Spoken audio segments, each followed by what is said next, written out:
نحمده ونصلي على رسوله الكريم أما بعد فأعوذ بالله من الشيطان الرجيم بسم الله الرحمن الرحيم لن ينال الله لحومها ولا دماؤها ولكن يناله التقوى منكم كذلك سخرها لكم لتكبروا الله على ما هداكم وبشر المحسنين صدق اللہ العظیم۔ اس آیت مبارکہ کے اندر اللہ رب العزت نے یہ بات بیان فرمائی ہے کہ قربانی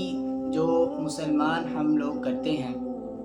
اس کا خون اور گوشت اللہ رب العزت کو نہیں پہنچتا، بلکہ اللہ رب العزت کو مومن کا تقوی جو ہے اس کے دل کے اندر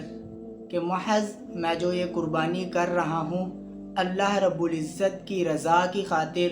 اللہ رب العزت کو راضی کرنے کے لیے کر رہا ہوں، مقصد یہ ہوگا تو قربانی قبول ہوگی، وگرنہ آپ کی قربانی رہ جائے گی۔ اور اسی موضوع پر چند باتیں ذہن نشین کرنی پڑیں گی۔ پہلی بات تو یہ ہے کہ ہم جو اجتماعی قربانی کرتے ہیں، مثال کے طور پر بعض مدارس کے اندر بعض مسجدوں کے اندر انہوں نے پوسٹر لگائے ہوتے ہیں کہ یہاں اجتماعی قربانی ہوگی، تو آپ وہاں جا کر اپنے قربانی کے پیسے جو ہیں وہاں آپ دے کر آ جاتے ہیں، لیکن آپ یہ نہیں پوچھتے کہ میں جس قربانی کے اندر حصہ ڈال رہا ہوں میرے ساتھ جو ساتھی ہیں ان کی نیت کیا ہے۔ اگر ان میں سے کسی ایک شخص کی بھی یہ نیت ہو گوشت کھانا تو آپ کی قربانی رائگا جائے گی۔ 7 آدمی گائے کے اندر شریک ہوں گے اور 7 آدمیوں میں اگر ایک شخص کی بھی نیت گوشت کھانا ہو یا کوئی اور نیت ہو تو ان میں سے سب کی قربانی رائگا جائے گی۔ اور دوسرا یہاں ایک مسئلہ یہ پیش آتا ہے کہ بعض اوقات قربانی کے لیے جو جانور لے کر آتے ہیں وہ جانور بہت وحشی ہوتے ہیں، تو لہٰذا بسا اوقات ان کو فائر کرنا پڑتا ہے، گولی مارنی پڑتی ہے۔ ان موقعوں پر اگر آپ فائر کر دیں، فائر کرنے کے بعد اگر تو وہ گر گیا ہے فوراً جا کر آپ اس کو تکبیر پھیر دیں تو اس صورت میں آپ کا وہ جانور جو ہے وہ حلال ہو جائے گا۔ لیکن اگر آپ نے صرف فائر کیا ہے اور وہ اپنی جگہ پر تڑپ رہا ہے، آپ نے کہا کہ وہیں مر جائے گا تو بعد میں جا کر پھیر دیں گے، تو اس صورت کے اندر وہ جو گوشت ہے وہ حرام ہو جائے گا، وہ حلال نہیں رہے گا۔ تو اگر ان صورتوں کے اندر ایک اور صورت بھی پیدا ہو سکتی ہے کہ جو گولی مارنی ہے یا جو تیر مارنا ہے ہم نے وہ نکیلا ہو۔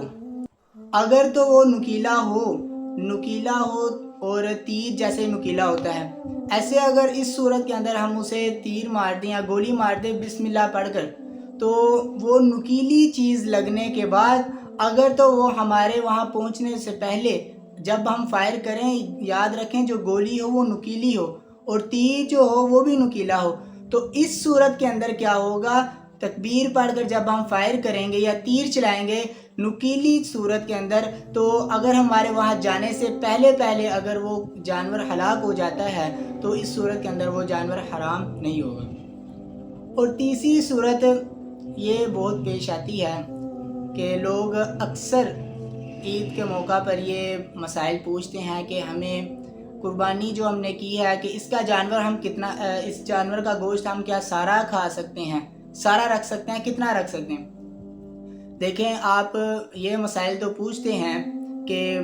ہم گوشت سارا کھا سکتے ہیں یا سارا رکھ سکتے ہیں، لیکن آپ سارا گوشت کھا بھی سکتے ہیں رکھ بھی سکتے ہیں، لیکن یاد رکھیں یہ جو آپ نے قربانی کی ہے یہ قربانی کون کرتے ہیں، جنہوں نے پورا سال گوشت کھایا ہو،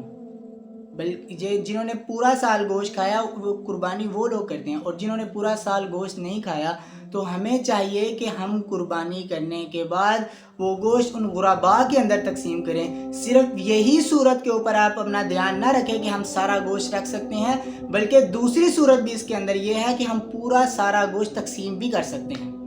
اللہ رب العزت سے دعا ہے اللہ رب العزت ہمیں قربانی کے مسائل پر عمل کرنے کی توفیق عطا فرمائے۔ وما علینا الا البلاغ۔